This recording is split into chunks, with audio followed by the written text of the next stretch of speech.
This is Anne-Marie Magella, Head of Global Investor Relations at the Kraft Heinz Company. I'd like to welcome you to our third quarter 2025 business update. During the following remarks, we will make forward-looking statements regarding our expectations for the future, including related to our business plans and expectations, strategy, efforts and investments, and related timing and expected impacts. These statements are based on how we see things today, and actual results may differ materially due to risk and uncertainties. Please see the cautionary statements and risk factors contained in today's earnings release, which accompany these remarks, as well as our most recent 10-K, 10-Q, and 8-K filings for more information regarding these risks and uncertainties. Additionally, we will refer to non-GAAP financial measures, which exclude certain items from our financial results reported in accordance with GAAP. Please refer to today's earnings release and the non-GAAP information that accompany these remarks, which are available on our website at ir.kraftheinzcompany.com under News and Events for a discussion of our non-GAAP financial measures and reconciliations to the comparable GAAP financial measures. Today, our Chief Executive Officer, Carlos Abrams-Rivera, will provide an update on our overall business performance, and Andre Maciel, our Chief Global Financial Officer, will provide a financial review of the third quarter results and will discuss our 2025 outlook. We have also scheduled a separate live question and answer session with analysts. You can access our question and answer session at ir.kraftheinzcompany.com. A replay will also be available following the event through the same website. With that, I will turn it over to Carlos. Thank you, Anne-Marie, and thank you all for joining us. I am encouraged by our progress and recognize there is further work to be done to successfully navigate in today's complex environment. In the third quarter, we saw a modest year-over-year top-line recovery versus the first half, driven by targeted investments and sharper execution. Our investments in marketing, R&D, and technology are fueling the recovery, whether through brand growth system insights that are improving performance in Capri Sun and Lunchables, or through advancements in technology that continue to drive efficiencies across the value chain. We are continuing to generate attractive cash flow, remain committed to our net leverage target, and have returned $1.8 billion to shareholders year to date while continuing to invest for growth. Overall, the operating environment remains challenging, with worsening consumer sentiment and inflation shaping consumer behavior globally. As a result, we are updating our 2025 outlook to reflect our third quarter performance and anticipated continued macro trends. Andre will share more details shortly. Finally, we remain on track to separate into two stronger, more focused companies, each anchored by market-leading brands. Global Taste Elevation Company, home to legacy iconic brands like Heinz, Philadelphia, and Kraft Mac and Cheese, and North America Grocery Company, consisting of North American staples, including $3 billion brands Oscar Mayer, Kraft Singles, and Lunchables. The separation, which is expected to close in the second half of 2026, would allow each business to more sharply focus resources, improve execution, reduce complexity, and drive further efficiencies. In the meantime, our priority is to drive improved performance and position both companies for long-term success. Now, moving into the details of our third quarter results. We continue to make progress on the top line, with year-over-year organic net sales down 2.5%, an improvement compared to the decline of 3.3% in the first half of the year. Our Q3 performance was slightly behind our expectations, driven in large part by extended promotional activity in the cold cuts category and slowdown in Indonesia that I will expand on shortly. At the same time, our teams deliver meaningful cost and efficiency gains across the business, which help to partially offset pressures from tariffs of inflation, along with targeted investments in trade, the net of which compressed gross margin versus last year. These results, combined with an increasing investment and a more favorable tax rate led to constant currency adjusted operating income of $1.1 billion and adjusted EPS of 61 cents. Our cash generation remains a clear strength. Year to date, free cash flow was $2.5 billion, up over 20% from last year, reflecting disciplined working capital. Importantly, the sequential recovery that we are seeing in year-over-year top-line growth is coming primarily from improved volume mix. In total, organic net sales improved 80 basis points in the third quarter compared to the first half of the year, with volume mix improving 70 basis points over the same time period. We achieved these results despite growing challenges in Indonesia and continued promotional activity in the U.S. cold cuts category. The pressure seen in Indonesia is attributable to inventory destocking as well as route-to-market challenges, both fueled in part by a sharp economic slowdown that has led to a pullback in consumption. I can assure you we are addressing these issues directly and executing a comprehensive plan. This includes resetting inventory to optimal levels, stabilizing our distributor network, and continuing to build on investments we have made to improve the equity of our ABC brand. Given the scope of the challenges and complexity of these initiatives, we expect meaningful improvements in the second half of next year. In cold cuts, elevated promotional activity in the marketplace continued longer than we anticipated. We made the decision to invest in price in the back half of the third quarter and expect those investments to drive improved performance. Now, let's take a look at our results through the lens of our three strategic pillars. In North America Retail Accelerate platforms, they declined 4.2% versus the prior year. This reflects a year-over-year improvement of 100 basis points from the first half of down 5.2%, largely driven by Lunchables, cream cheese, and Primal Kitchen. And while we experienced improvements in these categories, the Q3 year-over-year decline in North America Retail Accelerate was primarily driven by mac and cheese, spoonables, and frozen snacks. Global away-from-home organic net sales declined 2.4%.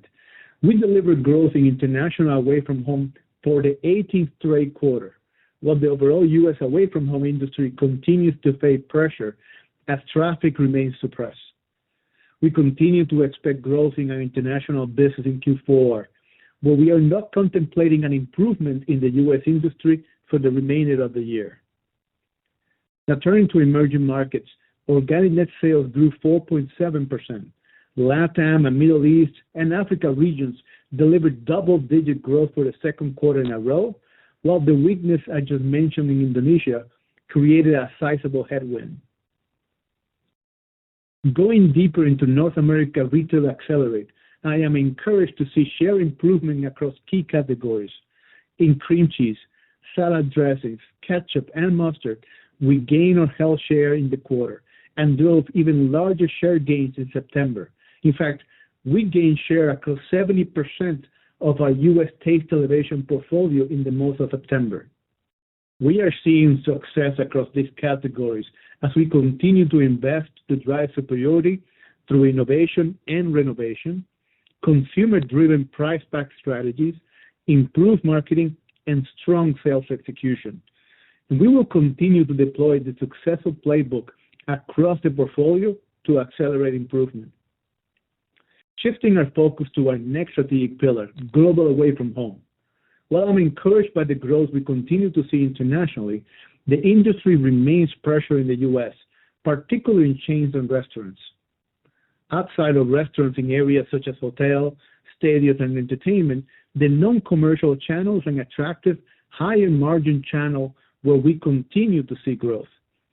Over the past few years, we have been focusing growth initiatives on these channels to diversify our sales mix and reducing our dependency on QSR and restaurants. As a result, their contribution to overall away-from-home sales in North America is up 8 percentage points from 2022.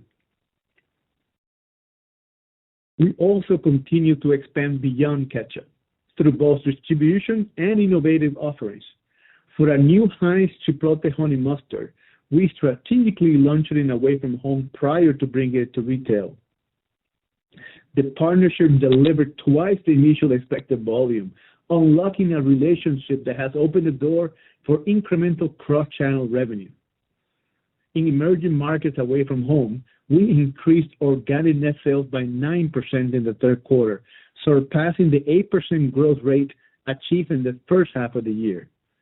This achievement underscores the success of our go-to-market model and the ongoing strength of the Heinz brand globally. Our Heinz Verified program supports U.S. restaurants with exclusive access to a suite of benefits that unlocks growth and boosts traffic. Nearly 2,500 operators have joined, recognizing the value of serving Heinz in driving traffic and credibility. So while we expect the U.S. industry to remain under pressure for the remainder of the year, success across key elements of our strategy should drive an improvement versus Q3. Our final strategic pillar, emerging markets, delivered yet another quarter of growth, increasing top line by nearly 5%, driven by a combination of price and volume mix. This performance was attributed to our Heinz brand, which grew an impressive 14% in the quarter, as well as repeatable go-to-market model.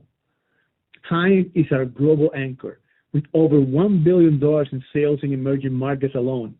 In these markets, we have successfully been able to expand beyond ketchup into mayonnaise, pasta sauce, and other fast-growing categories. And our go-to-market model continues to drive steady growth in distribution, with an increase of 60,000 distribution points in the third quarter versus last year. This brings our emerging market total to nearly 900,000 distribution points, and we still see so much opportunity for further expansion.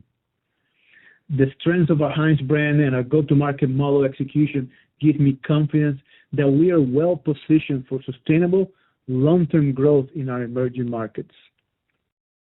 Now, turning to our continuing investments across marketing, R&D, and technology, which are at the heart of our initial recovery. One key area of investment is our brand growth system.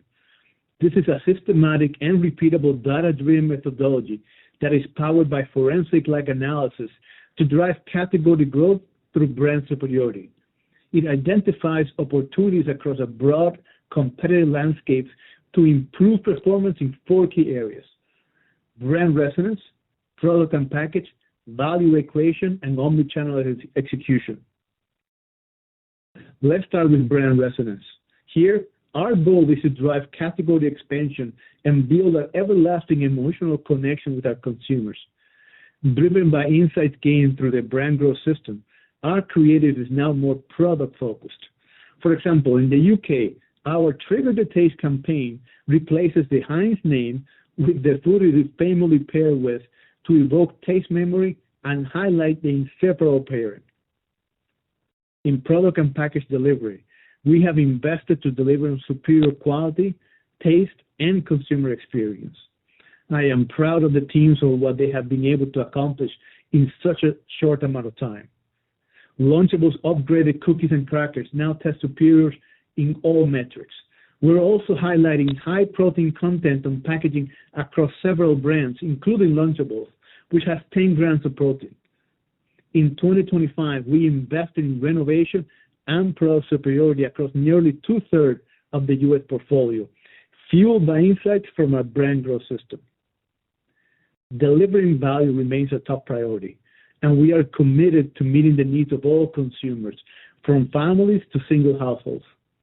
Let me give you an example in mac and cheese. This year, we introduced a new family-sized box of Kraft mac and cheese, offering 50% more than the standard blue box. Lastly, for omnichannel execution, we want to amplify brand and category reach through excellent execution across all channels.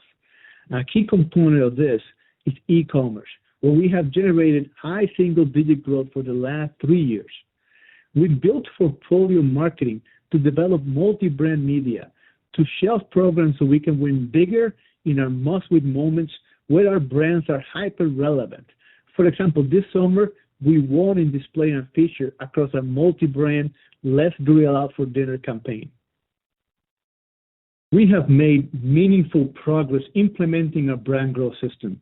By year-end, we expect to reach 40% sales coverage, representing a 30 percentage point increase over last year. And with a dedicated team, we will continue to scale faster and further expand coverage in 2026. Our brand growth system works hand in hand with our disruptive marketing and innovation efforts. By delivering superior products to meet our consumers' evolving needs through innovation, we continue to drive momentum globally.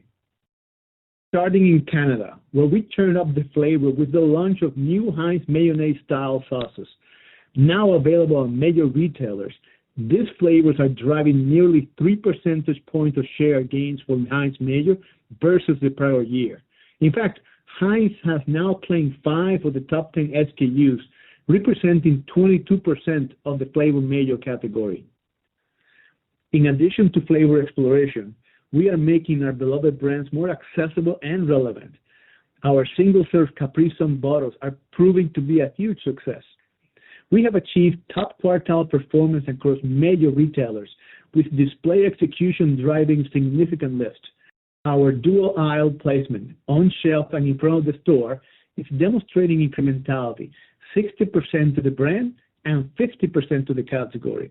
The single-serve bottles are aging up our consumer base and over-indexing to lower-income households, giving it accessible entry price point.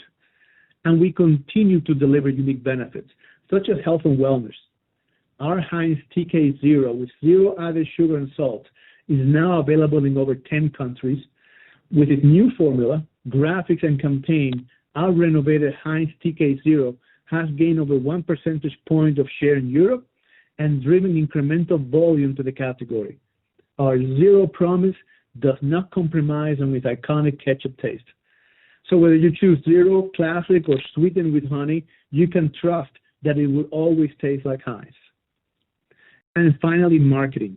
We have transformed our approach, starting with investing behind product-focused creative. As we move forward on our journey, we are amplifying human creativity with Tastemaker, our new AI marketing and innovation platform that enables content creation at record speed.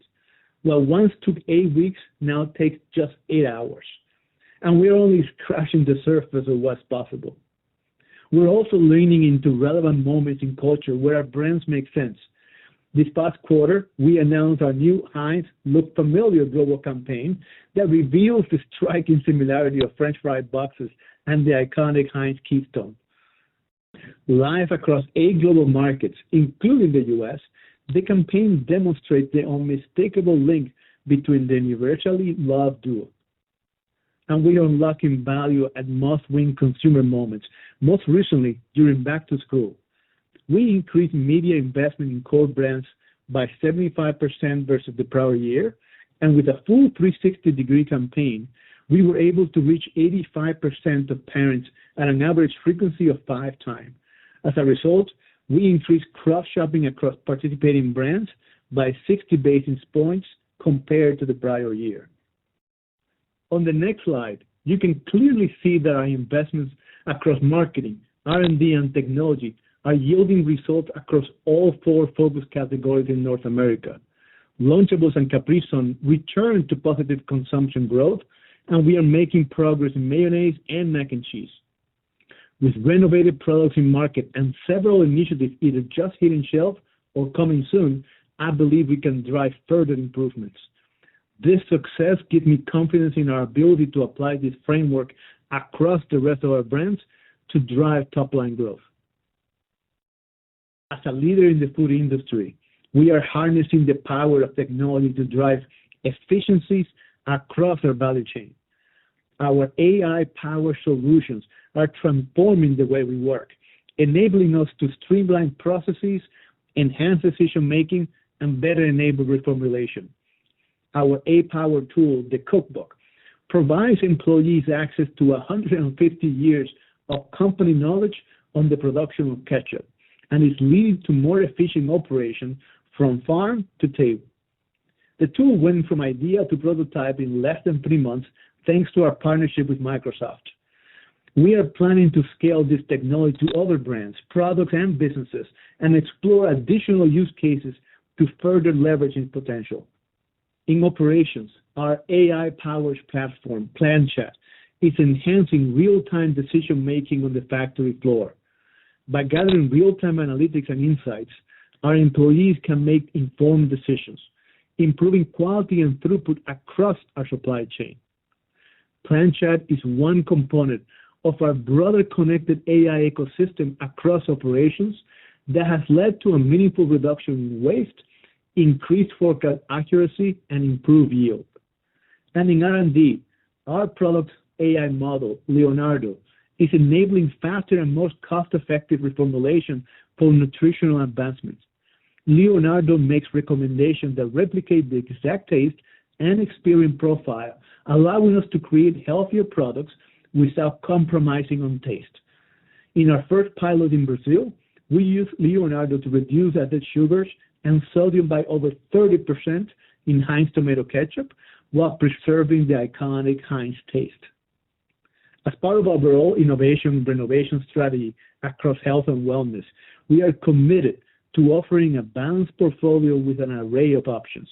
Our AI-powered solutions will be key tools in helping us achieve this goal, as well as drive continued progress on our commitment to eliminate artificial dyes by 2027.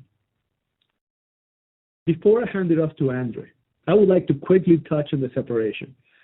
Work is well underway, and we will continue to keep you informed of our progress. We remain on track to close in the second half of 2026, and I can assure you that in the meantime, we are laser focused on execution and improving the performance of the business. With that, Andre will provide more details on our financial results and discuss our 2025 outlook. Thank you, Carlos. In the third quarter, organic net sales declined 2.5% for total Kraft Heinz, with price up 1 percentage point and volume mix down 3.5 percentage points. As Carlos mentioned, this is a modest year-over-year top-line improvement of 80 basis points from down 3.3% in the first half of the year.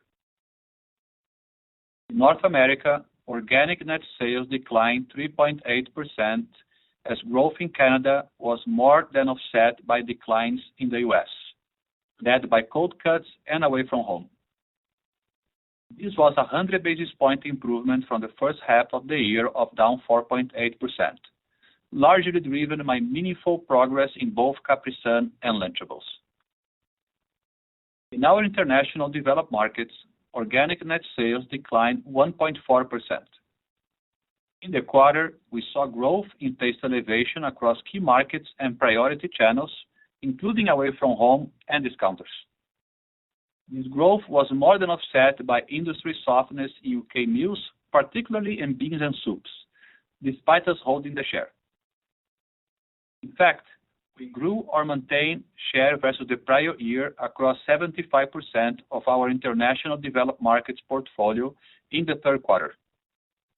The year-over-year decline in the third quarter is a 60 basis point improvement from down 2% in the first half, largely driven by performance in the Benelux region and France.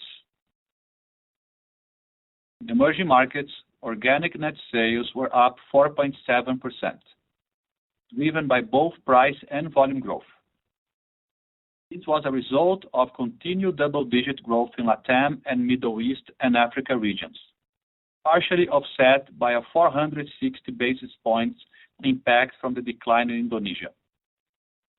Indonesia was the reason our year-over-year top line decelerated in emerging markets compared to the first half. Turning to the next slide. Total Kraft Heinz adjusted operating income declined 16.9%, and our adjusted operating income margin decreased 310 basis points. In North America, adjusted operating income declined 17.8% versus the prior year. This was primarily driven by commodity inflation, mostly meats and coffee, as well as volume declines, which were partially offset by our productivity initiatives. In international developed markets, adjusted operating income decreased 3.5%, as gains from efficiencies and revenue management initiatives were more than offset by a lower volume mix, as well as increased variable compensation and R&D expense. In emerging markets, adjusted operating income declined 6.5%. Declines in Indonesia more than offset strong growth and margin expansion in the rest of the business. Outside of Indonesia, the growth was driven by a combination of continued recovery in Brazil, a mixed benefit as Heinz growth remains strong across the region, and productivity savings.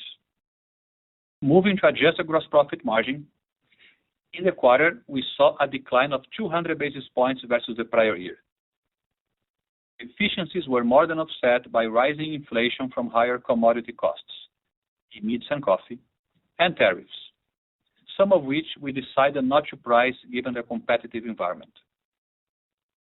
In terms of adjusted EPS, we declined 18.7% or 14 cents versus the third quarter of 2024.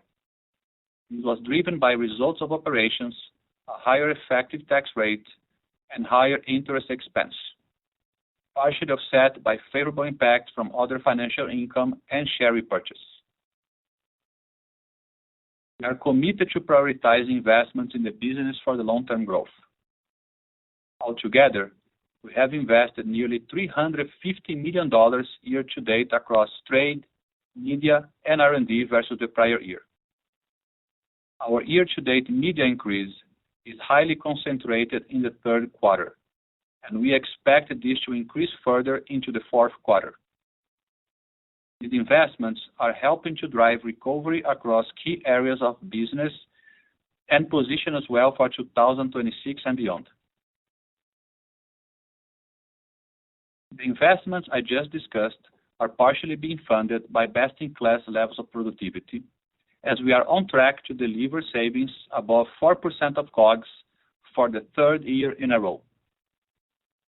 Year-to-date, we have generated 4.3% of gross efficiencies, far exceeding the 3.5% goal we have for the year. We have now unlocked $1.8 billion out of our $2.5 billion goal that we set to achieve by 2027, further solidifying our position as a leader in operational excellence. Through advancements we have made in our supply chain, we are driving end-to-end improvements across manufacturing, logistics, and procurement. One key area of focus has been leveraging technology to better anticipate and mitigate disruptions before they impact our operations. In addition, we have made strides in demand planning, refining our approach to reduce excess inventory and optimize our resource allocation. We also enhanced our digital capabilities, automating processes and improving yield. Finally, our logistics optimization efforts have led to a reduction in fuel use and emissions. Our ability to generate attractive cash flow continues to be a bright spot, with year-to-date free cash flow reaching $2.5 billion. Our year-to-date free cash flow conversion was 109%, up over 30 percentage points versus the prior year. This improvement is largely attributed to our successful inventory management initiatives, which have driven reductions in days inventory outstanding, as well as lower CapEx spend. These improvements in working capital are driving an increase in our full year 2025 estimated free cash flow conversion to at least 100%, up from previous expectations of about 95%. Through continued operational discipline, we are well positioned to provide consistent cash generation, invest in growth opportunities, and drive long-term value creation. And we continue to be excellent stewards of capital. Our capital allocation priorities remain unchanged. First is to invest in the organic business as we have done in 2025. Second is to maintain net leverage around 3 times. Third is to actively manage our portfolio. And fourth is to return excess capital to shareholders. Given the planned separation and our commitment to set up the two companies for success, we will focus on continued investments while ensuring net leverage stays near 3 times. To maintain this targeted net leverage, we will actively consider the deployment of excess cash to pay down debt before completion of the separation. In 2025, we are planning to invest about $160 million above our original expectations that we set at the beginning of the year. We are on track to close the divestiture of our infant and specialty food business in Italy by the first quarter of 2026. And we have returned nearly $1.8 billion in capital to stockholders through dividends and share repurchases. For both companies, as we complete the separation, we are targeting capital structures that maintain investment-grade ratings, committed to maintain the current dividend level in aggregate, and aim to provide balance sheet optionality as well as certain levels of excess cash flow.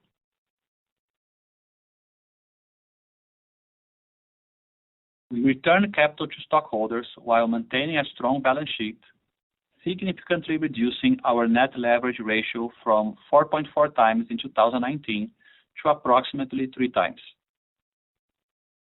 Of the $1.8 billion returned to stockholders to date, nearly $1.4 billion was through our competitive dividend and approximately $400 million through our share repurchase program.